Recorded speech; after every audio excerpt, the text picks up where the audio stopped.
Okay. It's better.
You should.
I get the camera one?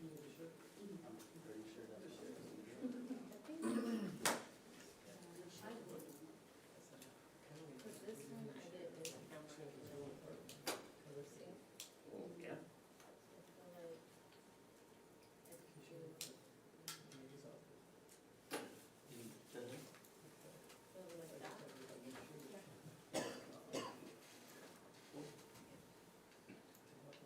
They have more people than us. I think because they're from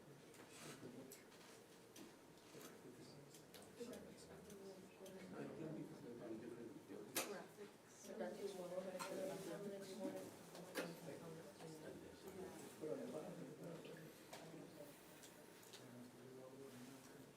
So I'll press record.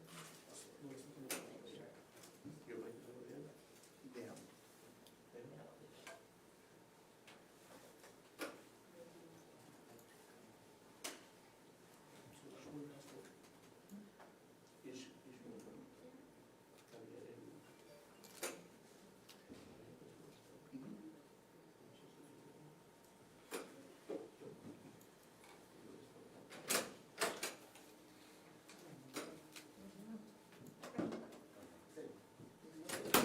$141. What's going on? Not for me.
Yeah, exactly. Really come open that door.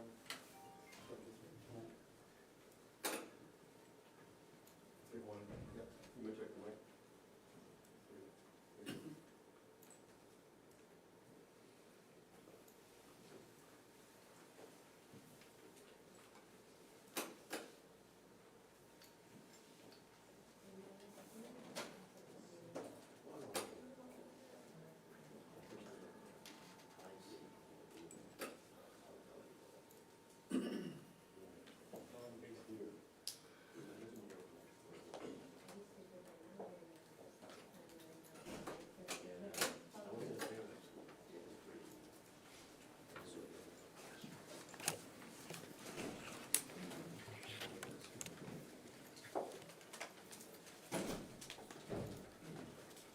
Is everybody ready?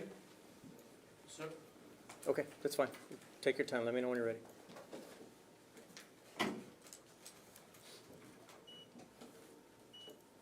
Anybody need a few, or are we ready to roll? Okay. Well, good afternoon. I'm Sheriff Javier Salazar. I know most of our local media knows who we are, but I know we've got national folks here. So my name is Sheriff Javier Salazar. I'm the Bexar County Sheriff. Next to me is District Attorney Joe Gonzalez from the Bexar County DA's office. We're here to provide some details to the best that we know right now regarding a shooting incident that happened last night.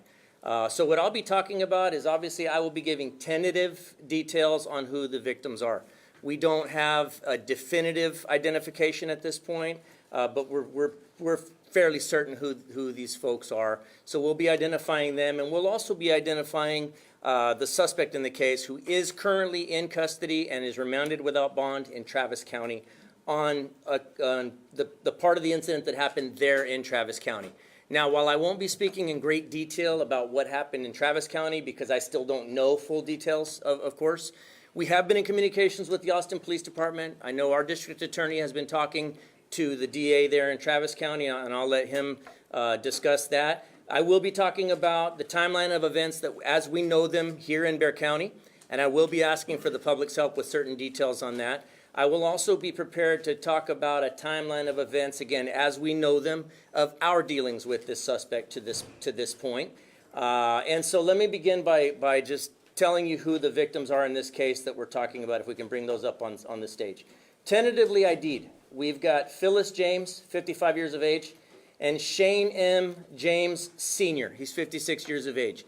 These are believed to be the parents of the suspect that's currently in custody in Travis County, and his name is Shane M.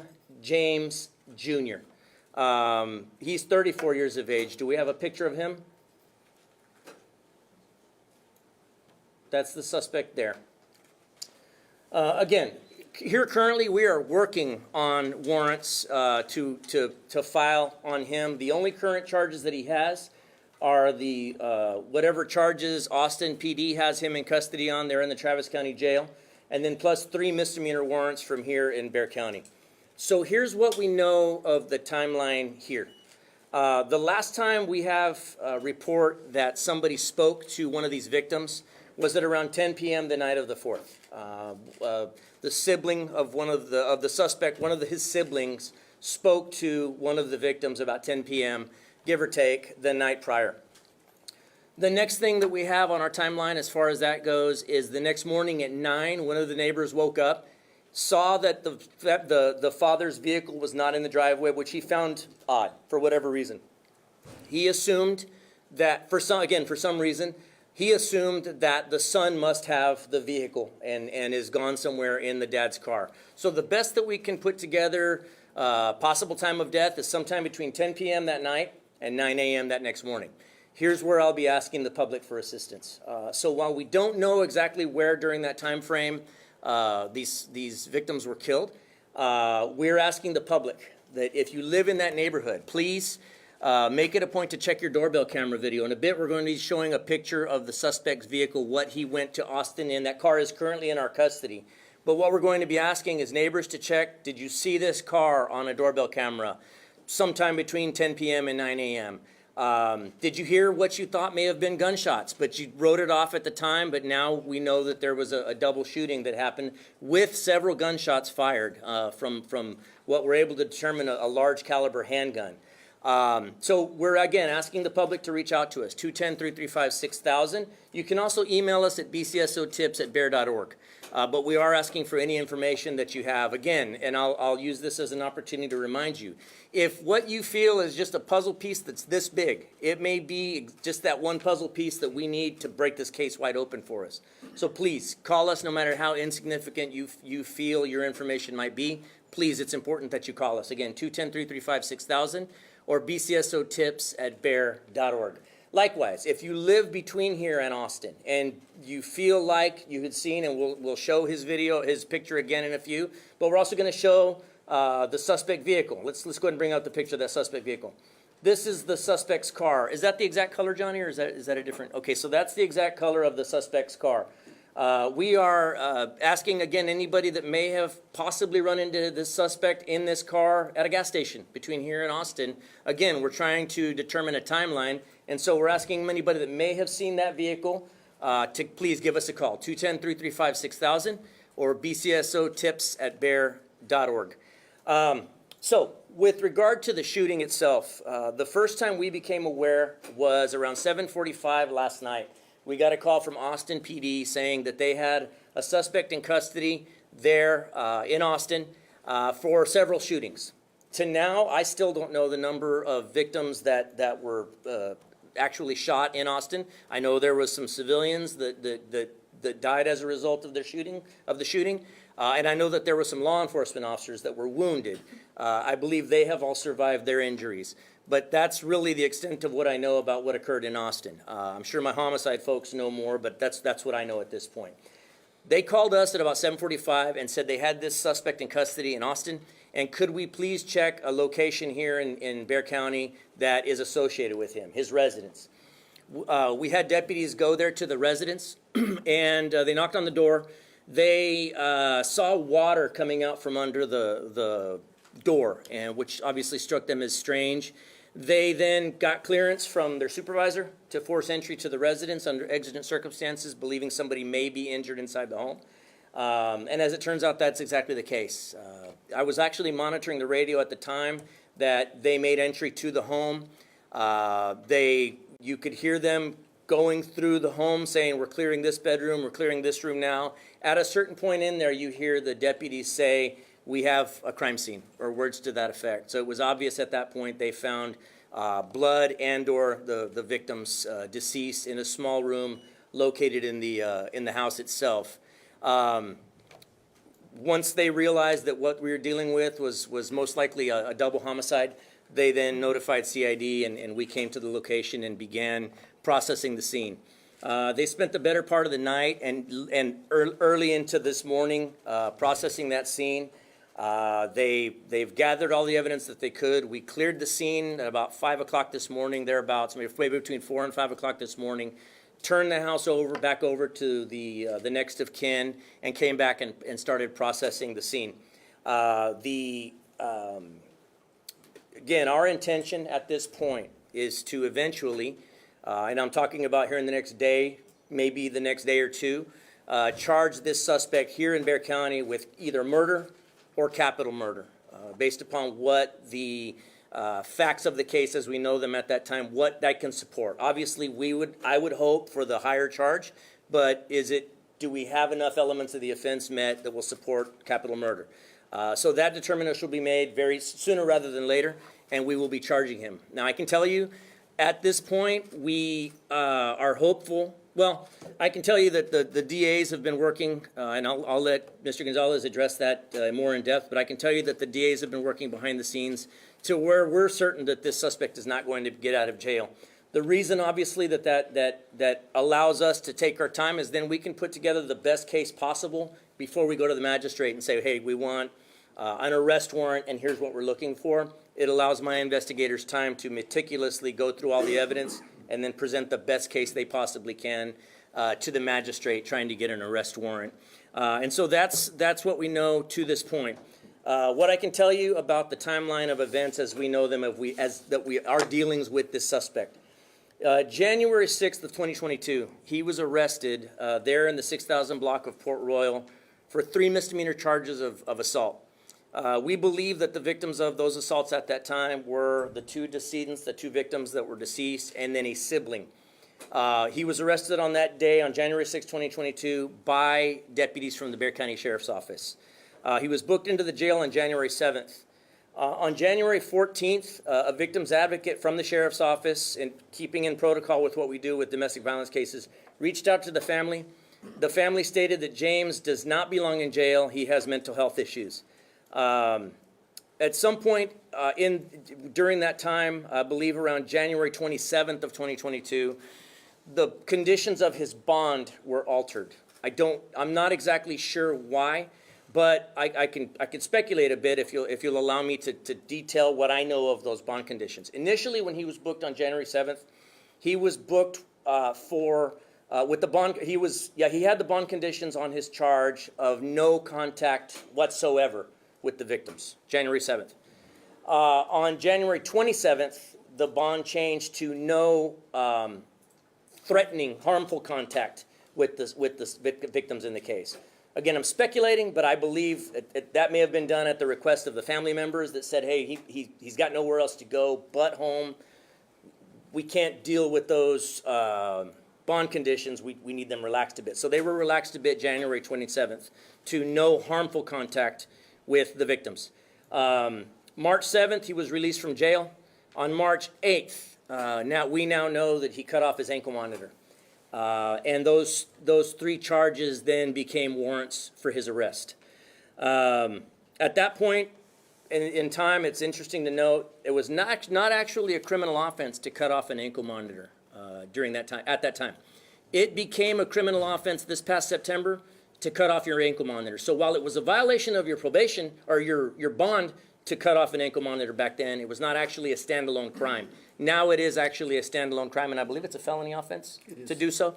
So, and our processes have changed since then to where now if somebody cuts off an ankle monitor, the sheriff's office and or the handling agency of whatever the offense is get an email from pretrial saying this suspect on your case just cut off an ankle monitor, and then we can proceed with filing the appropriate criminal felony charges and going and picking him up. Regardless, back in March of 2022, unfortunately that statute did not exist.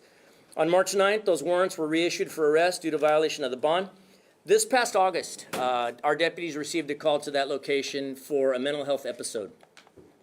When deputies arrived, they realized that the suspect had 3 outstanding warrants, misdemeanor warrants for his arrest. And when they met the complainant at that time, Shane Sr. in the front yard, they advised him at that time, he's telling them the story of what's going on with his son. To paraphrase what I remember of the case, he was naked, he was just acting out, had a mental health episode, and he was upstairs in his bedroom. Deputies advised the dad at that time that he had 3 warrants for his arrest, and the dad said words to the effect of, "Oh, for that last thing? Yes." And then he says, "Man, he was there for a long time," or again, words to that effect. And so the deputies indicated, well, he's going to have to come with us. If we can get him, he's going to have to come with us. And so then all of them went upstairs. The deputies then went to the bedroom. They knocked. The door was locked. They were not able to get in. Being that there were misdemeanor warrants, our authority to force entry to somebody's domicile is somewhat limited because it's a misdemeanor warrant at that time. So the deputies were not able to force the door in, but the dad did, and he did, and he's seen on body camera video putting his shoulder into the door and opening it by force, but the door only opened so much. So there was a bed there, and then the deputies, once they looked in, and you can see what they see by the body cam, the suspect is laying on the bed, and he's clearly naked. And then at a certain point, the deputies start speaking to him through the crack in the door, which is about 4 inches. And the suspect then goes behind the door. The deputies are talking to him through the door, asking him to come out. They're trying to bring him down, trying to de-escalate. The suspect is upset during that time. And the deputies, you can tell that they know what they're doing with regard to de-escalation. They're talking to him in a calm tone. He is being insulting to them, but not threatening. In other words, he's hurling racial slurs at them and then questioning their sexual orientation, I guess, he's using terms to question their sexual orientation. The deputies are unfazed. They're professionals. They're doing what they need to do. But again, they're not able to get into the room itself or physically get hands on the suspect. They're not able to talk him out of the room. At a certain point, they all go back downstairs and start talking to the dad again and tell the dad that, we're going to leave him here, but we're not going to be gone far. We're going to be up the street. If you will please call us back if and when he comes out of that bedroom, and we'll come right back and we'll arrest him. By all appearances, it doesn't appear like that call ever came in. The dad indicated that yes, he would, and then by all indications, we never got another call. We did not get another call back to this residence until such time as we got the call last night at about 7:45 p.m. And so that's the gist of this case as I understand it to this point. Let me just do a quicker condensed version of that in Spanish, and then I'll open it up to whatever questions you might have for me or for the district attorney. Anoche, como ustedes saben, nosotros fuimos a una casa en el este del condado por un reporte, para checar unos residentes de la casa. Se aparenta que el Departamento de Policías de Austin, ellos arrestaron a un sospechoso por varios tiroteos que ocurrieron en la ciudad de Austin anoche. A nosotros nos llamaron aproximadamente a las 7:45 de la noche pidiéndonos que nosotros checáramos la casa donde vivía el sospechoso. Cuando nosotros llegamos, encontramos dos víctimas, se supone, de homicidios. Se aparenta que parece que el sospechoso valió las dos víctimas la noche anterior o la mañana, en la mañana ayer. Entre las horas de las 10 de la mañana y 10 de la noche y 9 de la mañana, algo pasó durante ese tiempo donde nosotros pensamos que el sospechoso mató a las víctimas y él huyó a Austin, donde empezó a hacer lo que hizo allá en Austin. Nosotros sabemos que este sospechoso, sabemos quién es. Nosotros ahorita, el intento de nosotros es aplicar por dos órdenes de arresto para el sospechoso tocante lo que pasó aquí en el condado de Béjar. Se sabe que él todavía está en la cárcel en el condado de Travis y no se va a salir. Entonces eso nos deja a nosotros trabajar en el caso y luego ya vamos a aplicar con el juez por una orden de arresto y ojalá le ponemos más cargos ya cuando se llegue a ese punto. Este sospechoso ya sabemos que nosotros lo hemos arrestado antes por casos menores de violencia doméstica, 3 casos, y se aparenta que él estaba en la cárcel por un tiempo, pero ya se salió de la cárcel. Él tenía una pulsera puesta, se la cortó hace más que un año, y hace unos cuantos meses nuestros oficiales fueron a la casa de él por una llamada que él estaba en crisis mental. En ese día no lograron arrestarlo, sino que dejaron aviso con la familia que por favor nos hablaran ya cuando podíamos arrestarlo. Esa llamada nunca vino y ya sabemos que la próxima vez que fuimos a la casa de él fue anoche cuando nos encontramos con las víctimas. Any questions? Yes, sir. With all the contacts that you had with James, could you have done more to keep him off the street? Well, Jay, it's always possible that we could have done more. And absolutely, while we wish that the opportunity had presented itself on that day to put hands on him, there is no doubt in my mind the deputies would have absolutely, had they been able to safely put hands on him. But I can also see, and again, I'm speculating here based upon what I know of the training my deputies go through and what I saw them speaking to him as the professionals that they are, it appears they were making every effort to avoid a violent confrontation with what they could tell was an unarmed man in the nude. That is a no-win situation for them should they be accused of inciting a violent confrontation with this man.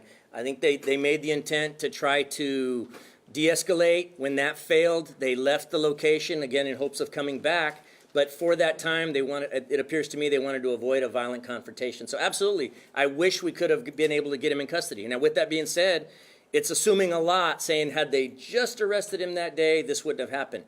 They're misdemeanor charges. To hear the DA, the assistant DA that I spoke to say it, chances are he would have already served his time and been out by this time anyway, even had we put him in custody in August. Regardless, I wish there was more that the system could do for suspects like this man. It appears, by all accounts, he's suffered with mental illness for some years. From what the family members are telling us, he's had mental health issues for some years. Based upon some of the history that we've seen, he was in the military for some time, was discharged due to some sort of a domestic violence incident in the military. Again, I think that's in no small part due to his mental illness. So absolutely, I wish there's more the system would do for a person. Chen, este es otro caso, Chen, este es otro caso, en español, por favor.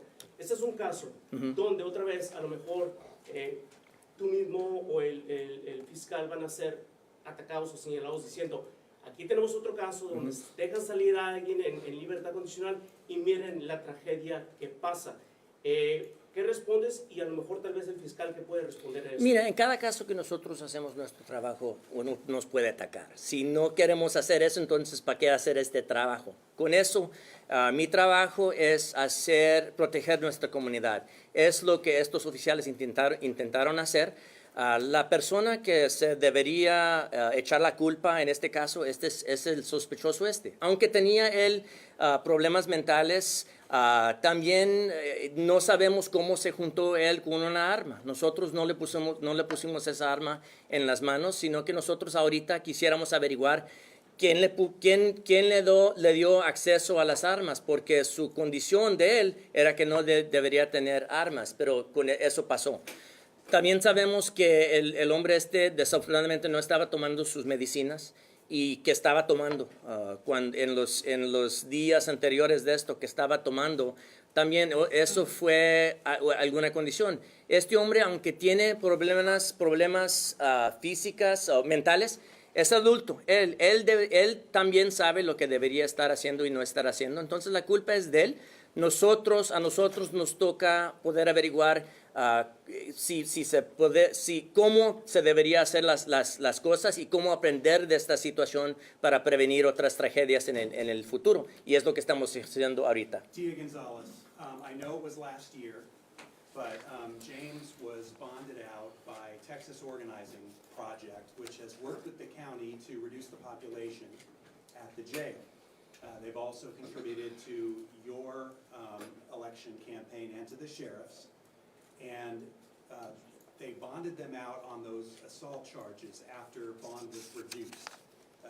Do either of you regret that partnership with Texas Organizing Project? Well, look, Texas Organizing Project was one group that supported me during my campaign, but my office nor I have anything to do with their activities in deciding who to bond out. But I will tell you that the decision that they made to bond these individuals out was based on their review of the case. We're talking about someone that was charged with a Class A misdemeanor assault where the allegation is a pushing and a scratching.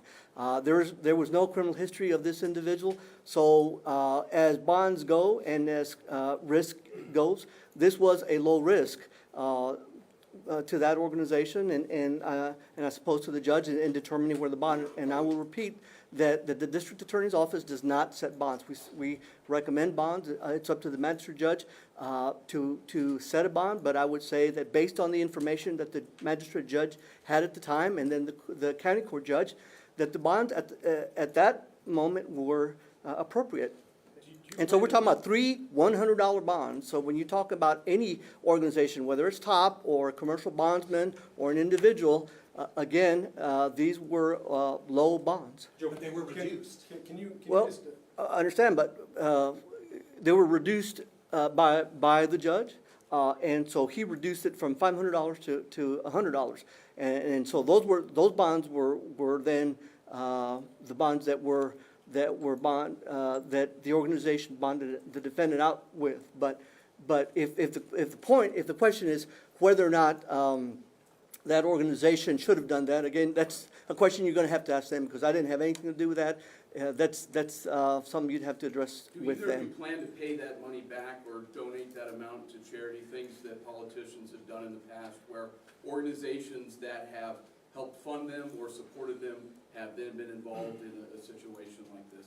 Well, we're getting off topic here, but I will tell you this, Dylan, their top has never given me 1 cent. They provided a service that they had to put a dollar amount on. Well, let me finish, yeah, if I could finish, please. Yeah, I mean, And so there's no, $50,000. there's no money amount that they donated to me. And so, and I'm gonna go forward with my office and do the right thing, because public safety is our #1 concern. And so we're gonna continue to do what we're doing now, which is focus on public safety. With multiple jurisdictions, can you just give me a sense about what the process will be? Who will be, I mean, will it be charged first in Austin or Bexar County? And give me a sense of Well, let me tell you, first of all, it's unfortunate that we have to be here at this press conference.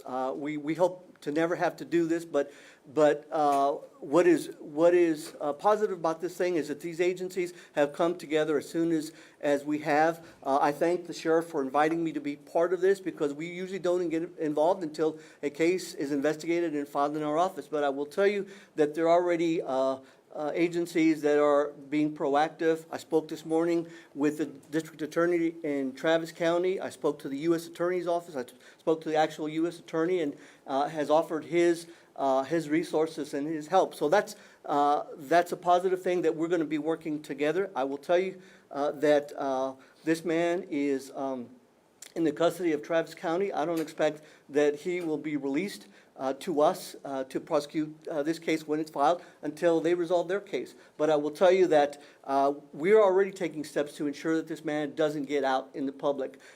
Today, we filed motions to remand without bond on these misdemeanor cases, and the judge granted that. So when he comes to Bexar County, he's not stepping foot outside the jail door. But again, we have to wait patiently until Travis County finishes their prosecution on this case. Joe, en español me puedes decir, Joe, por favor, ¿qué es lo que va a pasar ahora con este hombre? Dijiste que le van a quitar la libertad, aunque pague dinero. ¿Qué es lo que va a pasar? Hemos pedido al juez que detengan a esta persona sin una fianza, y el juez nos dio esa petición, pero vamos a tener que esperar hasta que se resuelva ese caso en el otro condado, en Austin, antes que nosotros podamos proceder en contra de este caso. Y ojalá que cuando presenten el caso va a ser de asesinato capital, y vamos a hacer todo posible para proceder esta persona cuando ya lo dejen ir desde Austin. ¿Buscar la pena de muerte? Todavía es temprano para hacer esa decisión, pero esa es una de las opciones, pero vamos a tener que esperar para eso. I'll turn it over to the sheriff. Let me answer your question, Jay. I don't regret any support from anybody in my campaign. They didn't do anything wrong in supporting me.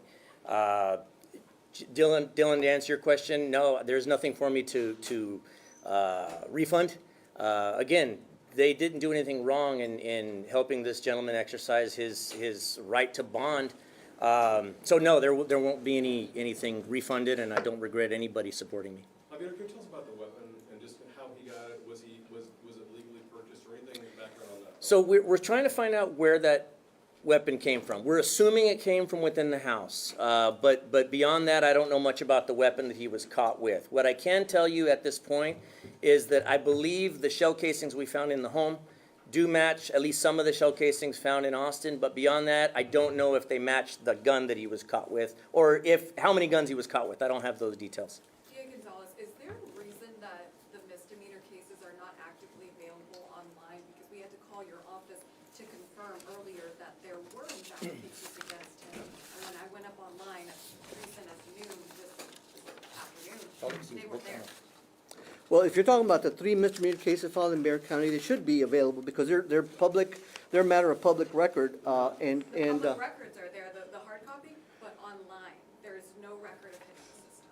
okay. Well, that's a function of the county clerk and the county court system. I'll look into that to find out what they can do to make the informations available, but I will tell you that we have copies of, and we can provide you hard copies, because as far as I'm concerned, they're a matter of public record. And while you mention that, let me make sure everybody understands that the allegations in Bexar County that we're talking about are of having pushed or scratched the victims that have already been identified, which are his parents and a sibling. And basically, the allegation is that the defendant assaulted these three individuals on the same date, out of the same transaction, by pushing the complainant and scratching.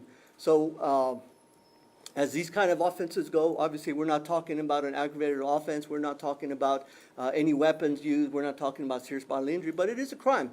It's a crime that we're going to hold him accountable for. It's a crime that we intend to prosecute in due time. But again, he's got bigger problems now, and that is the potential for a capital murder charge. But isn't there a rehabilitation process to this? If he had been rearrested after cutting off his ankle monitor and had gone to court for this and been given maybe mental health treatment or some sort of rehabilitative help, and maybe stop something like this from taking place? Or are you of the belief that he was going to do something like this regardless?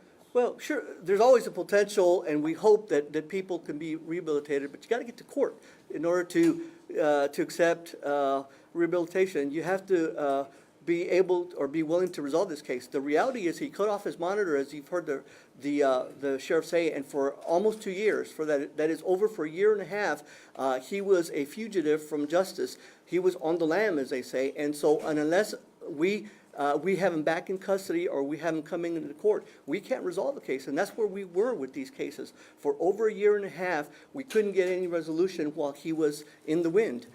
So we do hope that these individuals that are charged with crimes will come to court, will accept responsibility so that they can move on. Again, now we're dealing with the bigger problem, but we will handle everything that we have when it is filed in due time. And just so we're clear, prior to the January 6th, he had no history of violence. That's correct. There was no indication, and again, you talk about, the factors that a judge uses to determine where to set a bond. There was no crystal ball. There was no indication other than, we know that there was a mental health history here. We know that there were cases where the police had to engage what we're calling emergency detention. So that was a red flag. But again, there was nothing to indicate that this individual was going to commit a murder, and certainly not one of this seriousness where you have multiple victims and you have a capital murder that we have today. So we know now that there was a domestic violence incident of some sort in the military, but we didn't know that on January 6th. I don't know that we would have had access to that. We know that now, but again, I don't know to what extent. I just know that had something to do with why he left the military. Che, con lo que pasó, y ahora sabiendo lo que sabemos, ¿vas o tus oficiales van a proceder de una manera tal vez diferente cuando vean casos muy parecidos a este? Bueno, nuestros oficiales tienen un trabajo bien difícil. Ellos tienen que tratar de averiguar si una persona sigue siendo un peligro a la comunidad, pero también tienen que hacer todo lo posible para evitar encuentros físicos con alguien cuando no es necesario, absolutamente necesario. Es lo que parece que hicieron en esta vez. Desafortunadamente ellos no podían ver en el futuro qué iba a pasar con este sospechoso, aunque él ni sabía lo que iba a hacer en el futuro. Para mí los oficiales hicieron el trabajo que pudieron hacer ese día con la información que ellos tenían. Desafortunadamente ya ahorita sabemos que ocurrió una tragedia, pero no se sabe si alguien había podido evitar esa tragedia. Me gustaría que sí. Does the suspect have a mental health diagnosis? I'm sorry? Does the suspect have a mental health diagnosis? That I don't know that I can go into. That's a HIPAA type question. But what I can tell you is there is definitely a mental health aspect to this. There have been episodes. Sorry, go ahead. Whenever y'all were aware that this, after there was a warrant, and they were never contacted again by the family, Did deputies ever try to go back to the house? What's the steps that they take when they know there's an active warrant there and they know where he lives? Well, when there's, I mean, absolutely they're able to, but does the average patrol deputy who's running literally from call to call to call to call to call have the time, or do you all want them to camp out outside of a home for misdemeanor warrants that even if we get eyes on the guy, let's say we saw him through a window and we know he's in there, on a misdemeanor warrant, we don't have the authority to go kick in a door. If it were a felony warrant, absolutely, they've got the ability to go in and go after this person. But in this instance, these were misdemeanor warrants, and we have very limited authorities on what we can do with those, unfortunately. Sheriff, you Yes, mentioned a ma'am. little bit earlier that when he was in the military, there's belief that part of the reason that he was no longer with the Army is because of a domestic violence incident that happened while he was with the military. Mhm. Was that information provided to y'all by the U.S. Army, or did you just now find that out as a result of this? No, we found that out today. And again, we don't have full access to it. We've got some military paperwork with some entries. And somewhere in there is the information that shows that it was a domestic incident of some sort that led to his discharge, but I don't know details, and we just found that out today. Is there the need for that communication, though? Because this is, if there is a reason for him to have potentially been dishonorably discharged for a domestic violence situation. Well, I mean, absolutely, anytime that you're talking about more information, absolutely, more information is always better. Is it feasible from the military? I don't know, that'd be a question for them.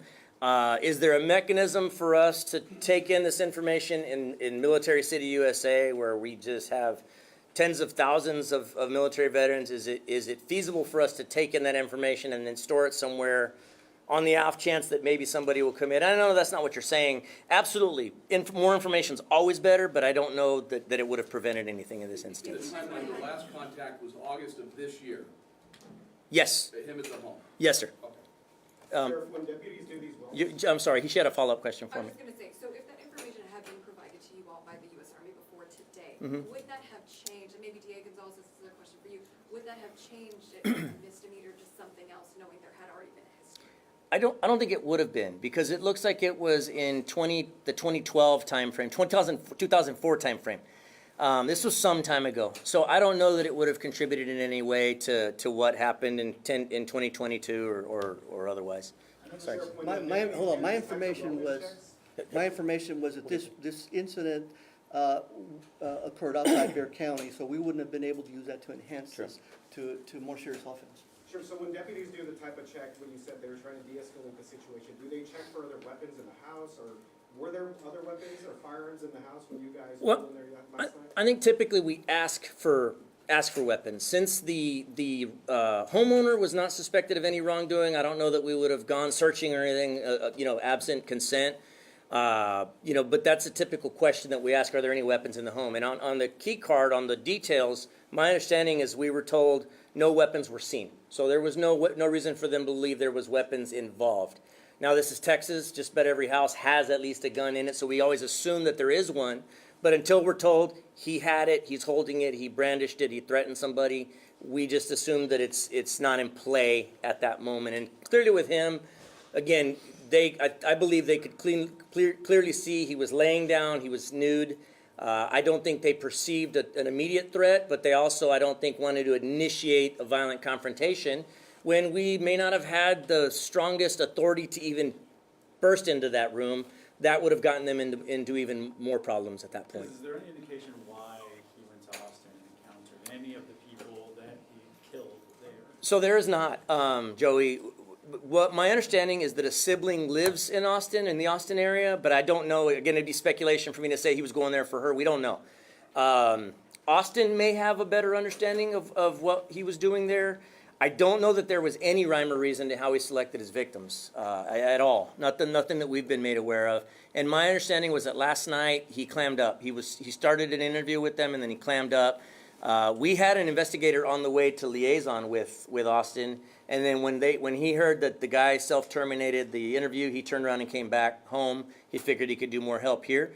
At a certain point, we may want to head out there and talk to him if he'll talk to us. But no, I don't know that there's any motive established to why he was going there. Going back to the car, so is the car currently in somebody's custody? Was it found with him? Where is it right now? Yes, the car is in custody in Austin. It's impounded in Austin. Sheriff, en este momento, ya han pasado muchas horas, ustedes han estado en el barrio desde anoche, que estuvimos ahí.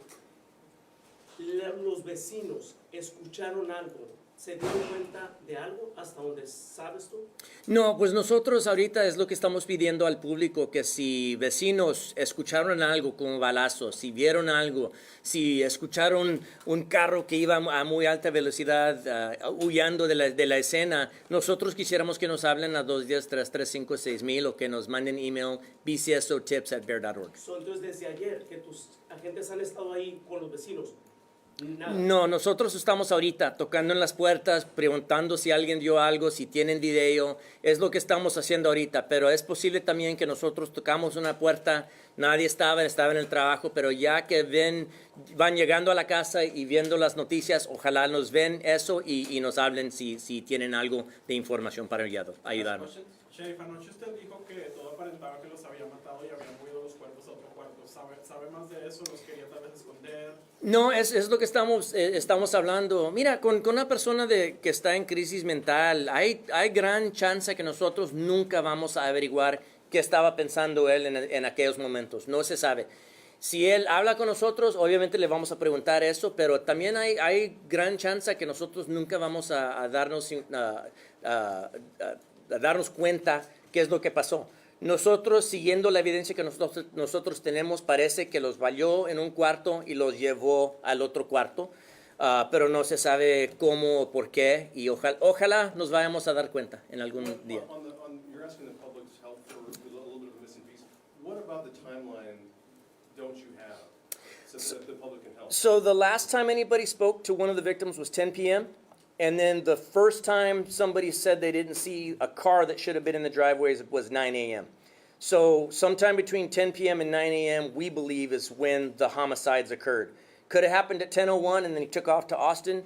Could have happened at 8:59 and then he took off to Austin, because that would have allowed him plenty of time to get there and start shooting at people at around 10:30 or so. So sometime between 10 p.m. 9 a.m. is the best we can narrow it down. And maybe we'll get it narrowed down if somebody can call us and say, hey, I heard something at 3 in the morning.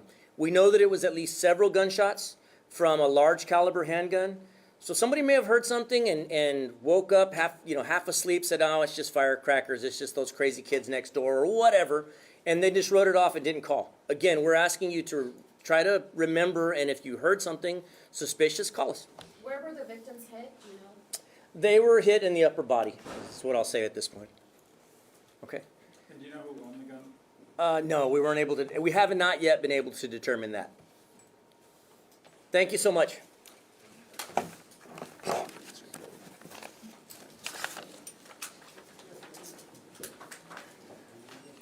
Thank you guys. Be safe. Thank you, thank you.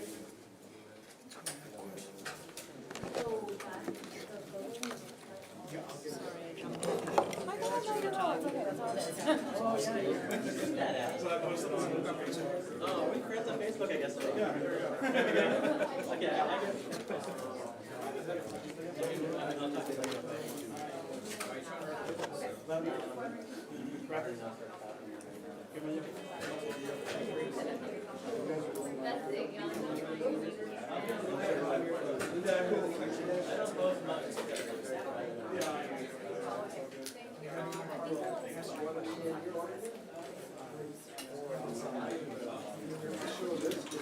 Se acaba de terminar esta nota. Voy para afuera. Se acaba de terminar.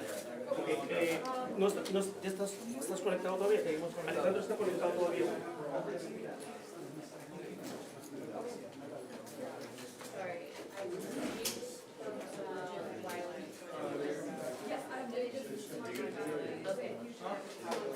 Right, and as long as you remain in so that's fine. Like, did you record all of it at once? So, yeah.